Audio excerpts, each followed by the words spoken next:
देखु आज्ञा आक्षेप प्रत्याक्षेप राजनीति निश्चित रलोचना समालोचना भितर राजनीति गति कर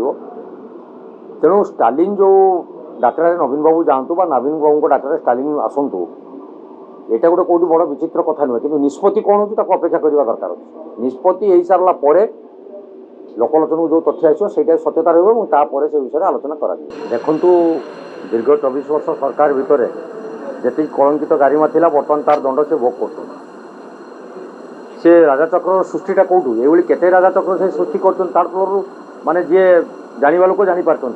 बहुत जिनस लोकायित अवस्था अच्छी धीरे धीरे धीरे धीरे तार पर्दाफाश होते दलर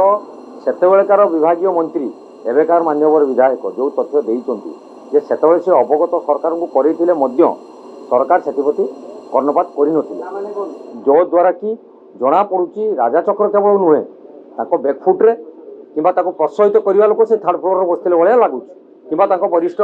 नेता मंत्री से संपृक्त कि सरकारी अफिसर मान संपृक्त बोली जना पड़ू एटा जदि तदंत करा जाए यही केते राजाचक्र बाहर केते कोटिपति कुबेर मंत्री बाहर तार पर्दाफाश हवार आवश्यकता रही मास्टरमाइंड तो तदंत हेले जना पड़ो तदंत ए प्रकार सरकार जदि करी तार तदंत से करी उपयुक्त तथ्य प्रदान करेंगे राज्यवासी जानवे किए राजाचक्र माइंड मास्टर अच्छी किए तार फादर अच्छी गडफादर से समय ही कह।